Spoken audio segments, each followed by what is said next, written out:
The text message glowed like a toxic secret on Michael's phone.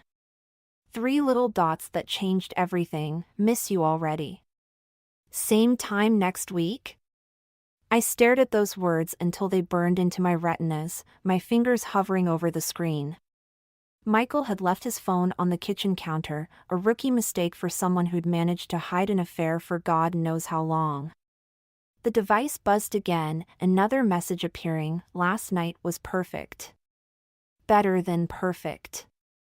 Juliet, I told myself.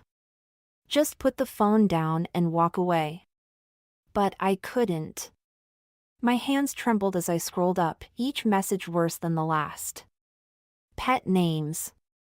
Inside jokes. Plans for future rendezvous. The timestamps stretched back months. I set the phone down exactly where I'd found it, careful not to disturb a single thing. Then I walked to our bedroom, and sat on the edge of the bed, my legs refusing to hold me up any longer. 15 years of marriage reduced to digital evidence of betrayal. 15 years of trust shattered by a carelessly unlocked phone. The front door opened, and I heard Michael's footsteps. Jules? You home? In here, I called out, amazed at how steady my voice sounded. He appeared in the doorway, loosening his tie. There you are. Sorry I'm late. That Morrison case is killing me. He leaned down to kiss my cheek, and I fought the urge to recoil. His cologne, the same scent I'd bought him for Christmas, now felt like another lie. Rough day? I asked, watching his face for any sign, any tell. The usual. He shrugged, hanging up his suit jacket. Opposing counsel's being difficult. Nothing I can't handle. I wondered if lying came as naturally to him in court as it did at home. I was thinking about dinner, I said. Maybe that new Italian place? Can't tonight, sweetheart. I've got to review some depositions. He was already reaching for his phone. Rain check? Sure. I smiled, the muscles in my face straining. Rain check. He disappeared into his home office, and I heard him lock the door, a habit he developed over the past year. Now I knew why. My sister Sam's voice echoed in my head, You're too trusting, Jules. People aren't always what they seem. I'd defended Michael then, convinced she was just being her usual cynical self. Now her words felt prophetic. I walked to the kitchen and opened a bottle of wine, pouring myself a generous glass. The burgundy liquid swirled like blood in the crystal, and I thought about all the nights I'd waited up for him. All the late meetings and weekend depositions I'd never questioned. My phone buzzed, Sam, as if summoned by my thoughts. Hey sis, still on for lunch tomorrow? I typed back, actually, can you come over tonight? It's important. Everything okay? No, nothing was okay. Nothing would ever be okay again. But I couldn't put it in a text. Just need to talk. Be there in 30. I took another sip of wine and opened my laptop. It was time to find out exactly who had been texting my husband. Time to understand the scope of his betrayal. Time to decide what I was going to do about it. Because one thing was certain, I wasn't going to be the foolish, trusting wife anymore. Michael had taught me a valuable lesson today. Sometimes the people closest to you are the ones you should trust the least. From his office, I heard him laugh softly at something on his phone. The sound made my stomach turn. Let him laugh. Let him think he's clever. Let him believe his secret is safe. I opened a new browser window and started searching. After all, knowledge is power, and right now, knowledge was the only weapon I had. Sam arrived with a bottle of tequila and that look in her eyes, the one that said she already knew something was wrong. I hadn't even opened my mouth, and she was pulling me into a fierce hug. "Spill it," she said, kicking off her boots. "And don't try to sugarcoat anything. Your text had crisis written all over it." I led her to the kitchen, where my laptop displayed the results of 2 hours of obsessive searching. Social media profiles, LinkedIn connections, event photos, digital breadcrumbs leading to one name, Nora Carter. "I need you to stay calm," I said, pouring the tequila. "That's never a good start to any conversation." Sam settled onto a bar stool, her artist's hands wrapped around the glass. "Just tell me." I pulled up Michael's phone records, amazing what you can access when you know your husband's passwords. 312 calls in the past 6 months. All to the same number. Sam's eyes narrowed as she scrolled through the data. "Please tell me this isn't what I think it is." "It gets better." I showed her the text messages I'd photographed earlier. "Her name is Nora. She's a marketing executive. Married. 2 kids. Perfect life, according to Instagram." That lying son of a... Sam slammed her glass down. "I'm going to kill him." "Get in line." "How long?" "At least a year, maybe more." My voice cracked. I found hotel receipts going back 18 months. Sam's face darkened. "You need to confront him. Tonight. Right now. I'll go drag him out of that office myself." "No." I gripped her arm. "I'm not ready yet." "What do you mean, not ready?" "Jules, he's cheating on you. And I need to know everything before I make my move." I pulled up Nora's professional headshot, all perfect teeth and calculated warmth. "I need to understand what I'm dealing with." Sam studied my face. "You're planning something." "Maybe." "Jules." Her voice softened. "Revenge isn't going to make this hurt less. This isn't about hurting less." I closed the laptop. "It's about making sure they both understand exactly what they've done." From the office, Michael's voice drifted out, another work call. Sam's hands clenched into fists. "How can you stand it?" she whispered. "Knowing he's probably talking to her right now?" "Because every lie he tells is one more piece of evidence." I took a long sip of tequila. "One more reason to make this count." "What are you going to do?" "I don't know yet. But when I figure it out." I met her eyes. "I need to know if you're with me. Always." She squeezed my hand. "But promise me something." "What?" "Don't lose yourself in this. Revenge can eat you alive if you let it." Michael's office door opened, and we both tensed. He appeared in the kitchen doorway, surprise flickering across his face. "Sam. Didn't know you were coming over." "Surprise visit," she said, her smile razor sharp. "Sister's night." "Great." He grabbed a water bottle from the fridge. "Don't let me interrupt. I've got a conference call with Shanghai in 10 minutes. "At this hour?" Sam's voice dripped with skepticism. "Time zones," he said smoothly. "You know how it is." I watched him retreat, noting how easily the lies came now. How natural he made it all seem. "Shanghai," Sam muttered once he was gone. "Right."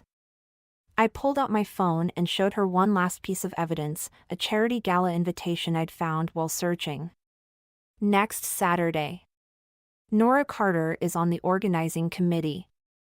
Understanding dawned in Sam's eyes. "You're going." "We're going." I smiled, and it felt dangerous. "Time to meet the other woman, don't you think?" Sam studied me for a long moment. "You're different," she finally said. "There's something in your eyes." "Good different or bad different?" "Scary different." She poured more tequila. "But maybe that's exactly what you need to be right now." In his office, Michael laughed at something, or someone, and the sound echoed through our house like a challenge. Let him laugh. Let him think he's won. I had a week to plan, and a sister who'd help me burn it all down.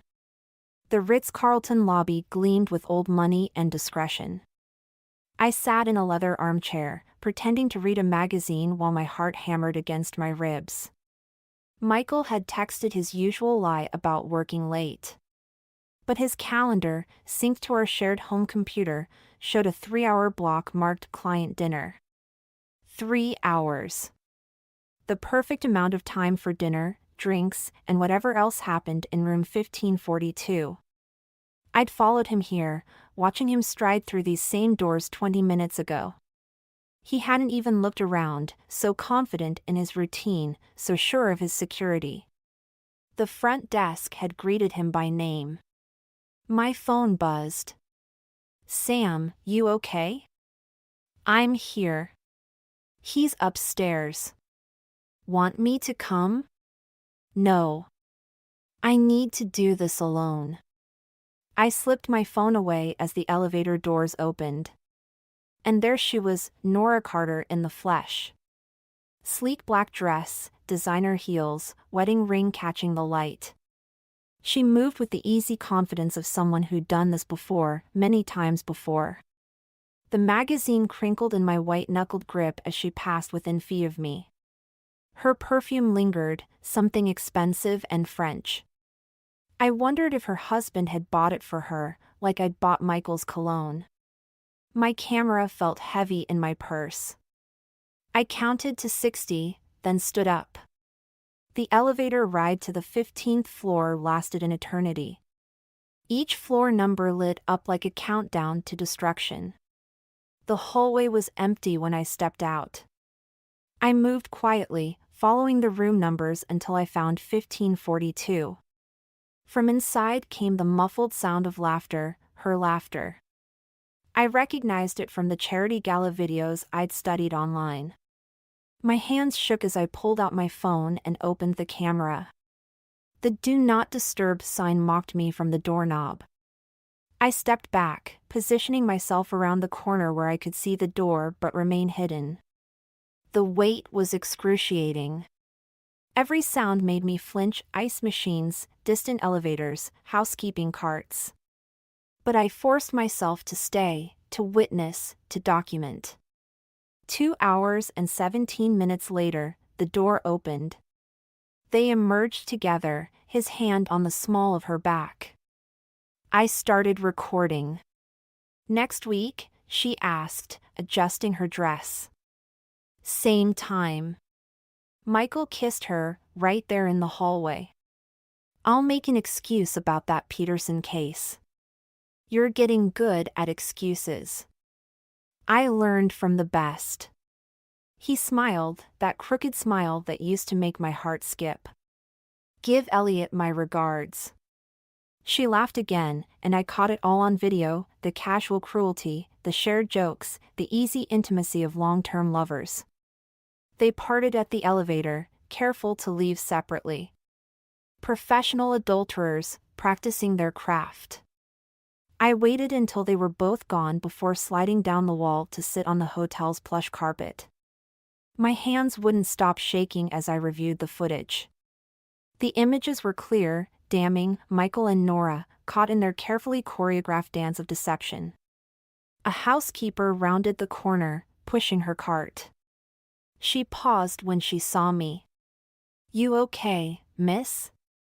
I looked up at her, suddenly aware of how I must appear, a woman alone, sitting on the floor of a hotel hallway, trembling. "No," I said honestly. "I'm not okay at all." She nodded, understanding in her eyes. "Room 1542, she said quietly. "They come every week. Sometimes twice." Every week. Sometimes twice. I stood up, smoothing my clothes. Thank you. What will you do? She asked. I thought about Michael's smile, Nora's laugh, their casual destruction of 2 marriages. Whatever's necessary. Back in my car, I sent the video to Sam with a single message, I'm ready. Her reply came instantly, tell me what you need. What I needed was to make them feel this hollow ache, this burning shame. I needed them to understand that actions have consequences, that betrayal leaves scars. I started the engine, my mind already racing ahead to the charity gala. To Nora's perfect facade and carefully curated life. To all the ways it could shatter. Sometimes the best revenge isn't served cold. Sometimes it needs to burn. The coffee shop was 3 blocks from Elliot Carter's high school, and I'd chosen it carefully. Close enough to seem accidental, far enough that his wife wouldn't typically venture here. I nursed my 3rd latte, watching the door, wondering if this was crossing a line I couldn't uncross. He walked in at exactly 3:45, just as his school's website indicated his last class would end. The man my husband's mistress went home to every night looked nothing like I'd imagined, kind eyes, slightly rumpled sweater. A stack of papers under his arm. I waited until he had his coffee before accidentally bumping into him near the cream and sugar station. Oh, I'm so sorry, I said, helping him gather the scattered papers. AP English essays, I noticed. Red marks dotted the margins with encouraging comments. No harm done. He smiled, and something twisted in my chest. Though I think you got some coffee on Shakespeare. Let me buy you another one to make up for it. That's really not necessary. I insist. I'm Juliet. Elliot. He shifted the papers. Actually, I could use a break from grading these. We sat at a corner table, and I watched him doctor his coffee with 2 sugars, just like in the photos Nora posted of their morning routine. #blessed, #perfect husband, #soulmates. You're a teacher? I asked, though I knew everything about him already. English department at St. Mark's. Going on 15 years now.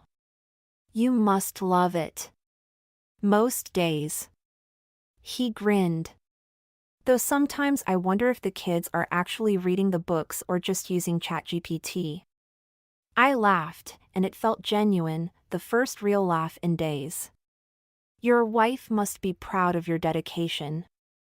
Nora? Something flickered across his face, a shadow I recognized. She's busy these days. Marketing executive, you know how it is. Always another meeting, another client dinner. Client dinner. The same excuse Michael used. Must be hard, I said softly. All those late nights. You get used to it. He stirred his coffee, though the sugar had long dissolved. Sometimes I think. But no, that's not fair to her. She works hard. And you're a good husband for understanding. His smile turned sad. Am I? Sometimes I wonder if understanding is just another word for willful blindness. The bell above the door chimed, and we both looked up. A woman walked in, blonde, elegant, about Nora's age. Elliot's shoulders tensed before relaxing when he saw it wasn't her. You should come to the charity gala next weekend, he said suddenly. Nora's organizing it. It's for the school's scholarship fund. My heart stuttered. Oh, I couldn't. Please?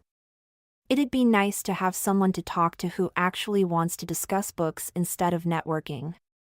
He pulled out an invitation. Bring your husband. I took the embossed card, my fingers trembling slightly. That's very kind. Besides, he added quietly, maybe you can help me figure out if I'm just being paranoid. Our eyes met, and in that moment, I saw everything he wasn't saying. The suspicions. The sleepless nights. The carefully maintained denial. Sometimes, I heard myself say, paranoia is just intuition wearing a fancy name tag. He nodded slowly, understanding passing between us like a current. You know something. It wasn't a question. I stood up, suddenly unable to breathe. I should go. Juliet. His voice stopped me. Whatever you know. Whatever you're planning. Remember, there's more than one person who'll get hurt.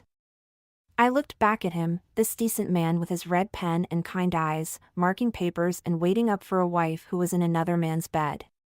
Sometimes, I said, the truth hurts less than the lies we tell ourselves.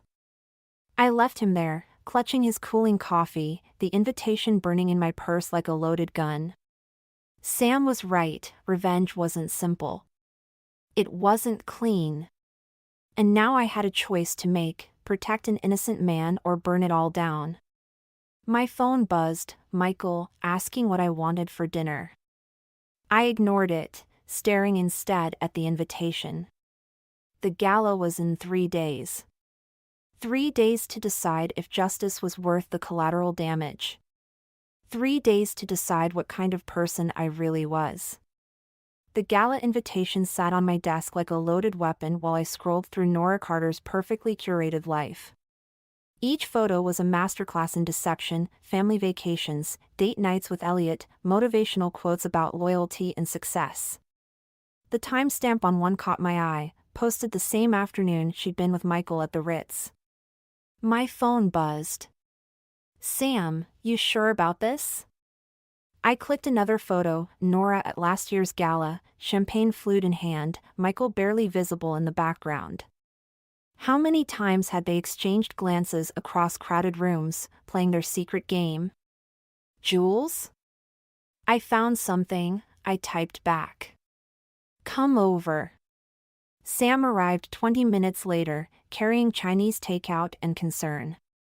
I turned my laptop screen toward her. Look at the comments. She leaned in, reading. From the real MCT, stunning as always. That's Michael. 3 years ago. Before he even made partner at the firm. I pulled up more photos, more comments. He's been hiding in plain sight, leaving breadcrumbs all over her social media. Jesus. Sam set down her chopsticks. They weren't even trying to hide it. Because they thought nobody was looking. I opened another tab. But that's not the best part. Look at her company's website. The marketing firm's leadership page showed Nora in her executive headshot. Below it, a list of major clients. Including Michael's law firm. She helped land their account 2 years ago, I said. Probably how they met.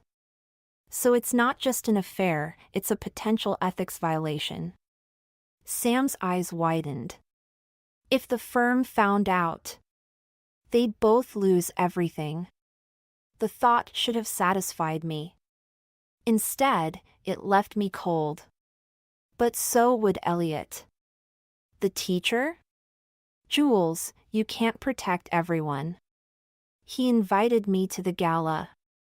Asked me to help him figure out if he was being paranoid.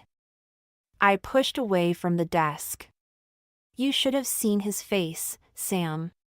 He knows something's wrong, but he can't let himself believe it.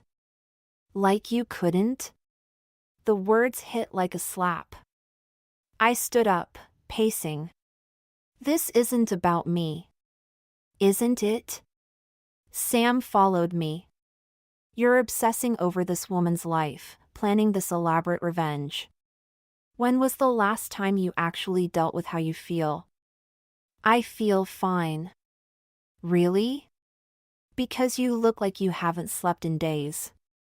The doorbell rang before I could respond. Through the window, I saw Michael's car in the driveway, home early for once.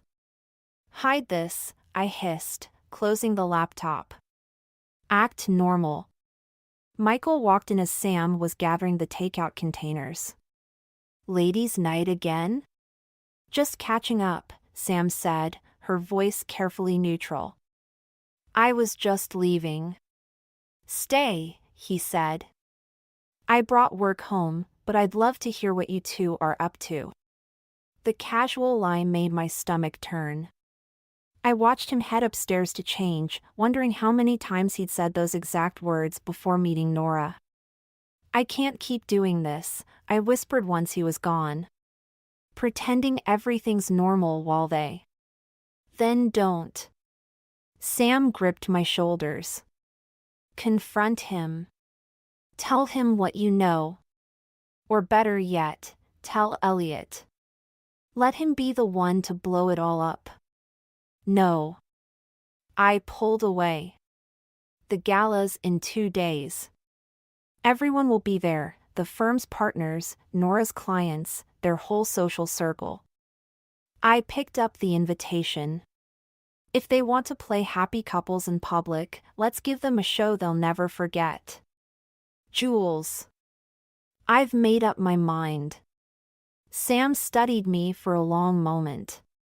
"You know what scares me? I can't tell if you're trying to get justice or just trying to hurt them as much as they hurt you. Maybe there's no difference anymore." Upstairs, I heard Michael on the phone, another work call, no doubt. Another lie in an endless chain of deceptions. Sam gathered her things, pausing at the door. "Just remember what you said about Elliot. About collateral damage." "I remember." "And?" I looked at the invitation again, at Nora's name in elegant script. "Sometimes you have to break things to fix them." Sam left, and I stood alone in my kitchen, listening to my husband lie to his lover while planning their next meeting. 2 days until the gala. 2 days until I turned their perfect world upside down. Let them have their secrets for now. Soon enough, everyone would know the truth. The grand ballroom of the Riverside Hotel sparkled with champagne flutes and fake smiles. I adjusted my black dress, borrowed from Sam, who'd called 3 times already to ask if I was sure about this. I'd stopped answering after the second call. The USB drive in my clutch felt like it weighed 1,000 pounds. 3 minutes of video, dozens of photos, and a detailed timeline of meetings, hotel receipts, and social media breadcrumbs. Everything needed to destroy 2 marriages and at least 1 career. Nora commanded the room from a raised platform, perfect in her designer gown, introducing the evening's charitable cause. Behind her, a massive screen displayed the school's logo. The same screen that would soon show something very different. "Juliet." Elliot appeared beside me, genuine warmth in his smile. "You came. Is your husband here?" "He's running late." Another lie to add to the pile. Michael had left hours ago, claiming he needed to review contracts before Monday. Nora's been so stressed about tonight. Elliot watched his wife with obvious pride. Biggest fundraiser of the year. My fingers tightened around my clutch. She seems to handle pressure well. That's my girl. He beamed as Nora finished her speech to enthusiastic applause. Listen, would you mind if I introduced you? She'd love to meet another professional woman who... Elliot. My voice cracked. Don't. He turned, confusion crossing his face. What's wrong? Before I could respond, I saw Michael slip into the ballroom through a side door. He caught Nora's eye across the room, and something passed between them, a look so intimate it made my stomach turn. I need some air, I muttered, pushing through the crowd toward the terrace. The night air hit my face like a slap. I gripped the stone balustrade, trying to steady my breathing. Below, the hotel's garden stretched into darkness, and I wondered if I could just walk away. Disappear into the night and leave them to their lies. Jules? I froze. Michael stood in the doorway, champagne in hand. What are you doing here? Elliot invited me. I turned, studying my husband's face. Surprised? He shifted uncomfortably. I thought you had deadlines this weekend. Funny. I thought you had contracts to review. Something flickered in his eyes, recognition, maybe fear. Before he could respond, Nora appeared behind him. Michael, the senior partners want, oh. She stopped short, perfect smile faltering for just a moment. I'm sorry, I didn't realize. Nora, this is my wife, Juliet. Michael's voice was steady, practiced. Jules, this is Nora Carter, our marketing consultant. We shook hands, both of us wearing masks that felt paper thin. Her perfume, the same scent from the hotel hallway, made me want to scream. Your husband speaks so highly of you, she lied smoothly. Funny, he's never mentioned you. The tension crackled between us like static electricity. Inside, the MC was announcing the evening's presentation. We should get back, Michael said quickly. The partners. Of course. I smiled, all teeth. Don't let me keep you. They retreated together, not quite touching but moving in perfect synchronization. Through the glass doors, I saw Elliot watching them, a small frown creasing his forehead. My phone buzzed. Sam again, please don't do this. I looked at the USB drive, then at the happy couples mingling inside. At Michael and Nora, playing their parts to perfection. At Elliot, still watching with growing confusion. The MC's voice boomed through the speakers, and now, a special presentation about our scholarship program. My hand tightened around the drive. One upload and it would all come crashing down. The affair, the business connection, the years of lies, all of it exposed on that massive screen for everyone to see. But Elliot's kind eyes haunted me. The way he'd talked about books over coffee. The pride in his voice when he spoke about his students. The MC was calling for the tech team to start the presentation. It was now or never. I looked down at the garden again, at the darkness that promised escape. Then I straightened my shoulders and walked back inside, clutch held tight against my racing heart. Sometimes the worst revenge isn't what you do to others, it's what you force them to do to themselves. I found them in the hotel's conservatory, away from the crowd. Michael's hand rested on Nora's lower back as they whispered together, their faces close. The USB drive felt heavy in my hand as I stepped into the moonlit space. Don't let me interrupt. They jumped apart like guilty teenagers. Michael's tie was slightly askew, the same tie I'd bought him for our anniversary last year. Jules, he started. 3 years. My voice sounded strange even to me. 3 years of lies, and you couldn't even pick a different hotel. Nora's perfect composure cracked. How did you? Room 1542. Every Thursday. Sometimes Tuesdays. I moved closer, watching their faces. The housekeeper remembers you both. She was very helpful. Michael stepped forward. We can explain. Can you explain the firm's ethics policy on sleeping with marketing executives who handle their accounts? I turned to Nora. Or should we ask your board of directors about that? The color drained from her face.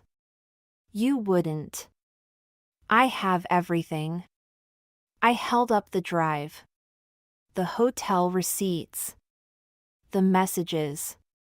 The timeline of meetings that mysteriously align with your business relationship.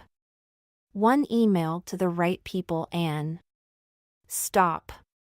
Michael's voice shook. Please, just stop. Why should I? You didn't stop when I needed you. When I was waiting up nights, believing your lies about work. I looked at Nora. Did he tell you I miscarried last year? While you were together in that hotel room, I was losing our baby alone. Nora flinched. I didn't know. Of course you didn't. Because you only saw what you wanted to see. Both of you. Footsteps echoed from the hallway. We all turned as Elliot appeared in the doorway, confusion etched on his face. Nora? The presentation's about to, what's going on? The silence stretched like a wire about to snap. I watched Nora's perfect mask slip back into place, watched her reach for another lie. Nothing, honey. Just discussing the fundraiser. Don't. My voice cut.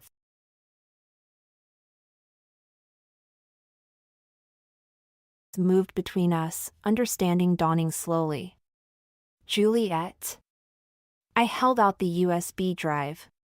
Everything you've been afraid to ask about is on here. Every late night. Every business trip. Every lie. Michael lunged for the drive, but I stepped back. Jules, think about what you're doing. I have thought about it. For weeks, I've thought about nothing else. I turned to Elliot. I'm sorry. You deserved better than this. Nora made a small, broken sound. Please. My children.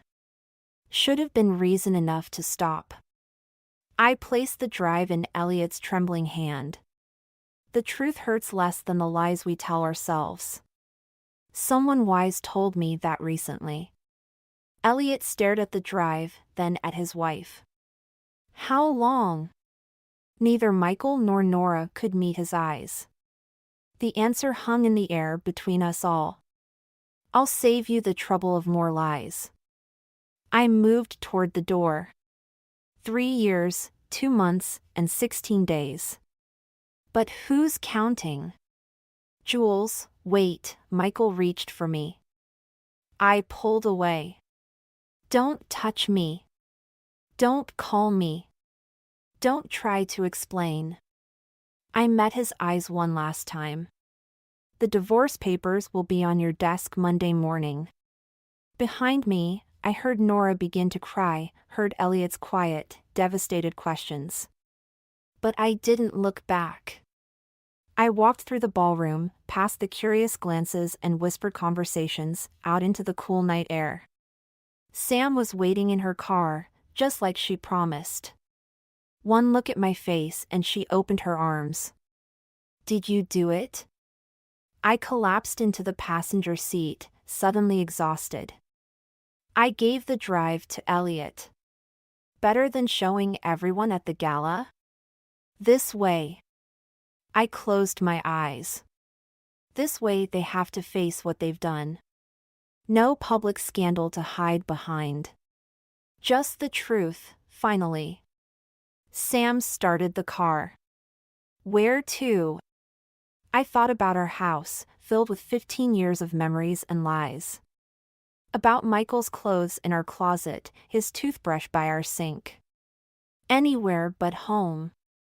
The coffee shop where I'd first met Elliot looked different in the morning light. Or maybe I was the one who'd changed. I traced the rim of my cup, watching the door, wondering if he'd come. He did. Same rumpled sweater, same stack of papers under his arm. Different eyes though, older somehow, wearier. Thank you for meeting me, he said, sliding into the seat across from me. I wasn't sure you'd want to. Neither was I. He ordered coffee, 2 sugars, just like before. Nora moved out yesterday.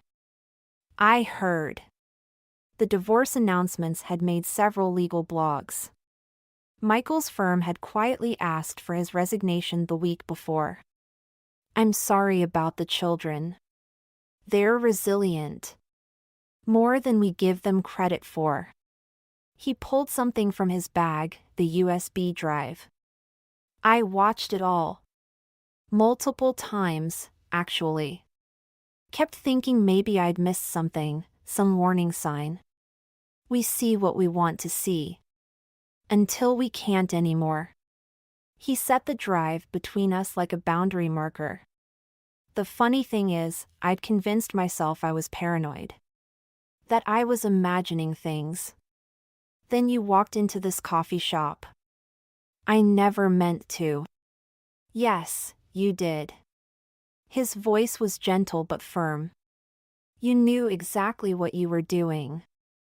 And I'm grateful. That stopped me. Grateful? For the truth. Even though it hurt.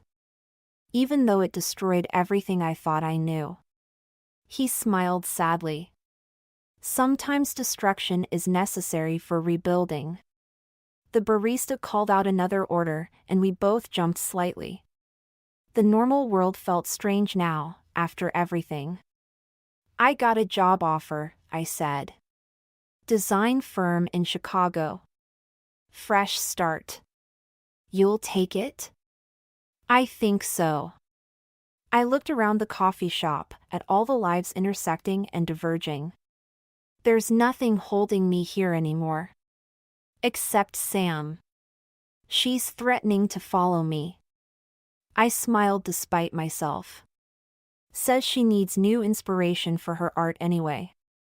Elliot nodded, then reached into his bag again. I have something for you. He pulled out a book, The Great Gatsby. Light reading for dark times? Open it. Inside, he'd written, sometimes we tell ourselves stories to survive. But the truth, however painful, sets us free. Thank you for my freedom. I don't deserve. You do. He stood up, gathering his papers. We all deserve the truth, Juliet. Even when it breaks us. After he left, I sat there for a long time, holding the book, thinking about stories and truth and freedom. My phone buzzed, a text from Michael. Another apology, another plea for conversation. I deleted it without reading. The bell above the door chimed, and Sam walked in, her artist's smock splattered with fresh paint. Ready? She asked. For what? Adventure. Change. Life. She grinned. I found us an apartment in Chicago. 2 bedrooms, great light, walking distance to your new office and the best art district in the city. Us? You really think I'd let you do this alone? She sat down, stealing a sip of my coffee. Besides, I hear Chicago has much better dating options than our cheating ex-husbands. Sam. Too soon? I looked at Gatsby on the table, at Elliot's words about freedom. At my sister's paint-stained hands and fierce, protective love. Actually, I said, it's perfect timing. Sam smiled, pulling out her phone to show me apartment photos. As she talked about exposed brick and natural lighting, I thought about Nora and Michael, about lies and consequences. About the stories we tell ourselves to survive. But mostly, I thought about tomorrow, and all the blank pages waiting to be filled. I picked up Gatsby, tucking it into my bag alongside the job offer and apartment listings. Sometimes the best revenge isn't about destroying someone else's story, it's about finally being brave enough to write your own. So, Sam said, eyes bright with possibility, when do we start? I looked at my sister, my constant, my compass, my co-conspirator in both revenge and redemption. We already have.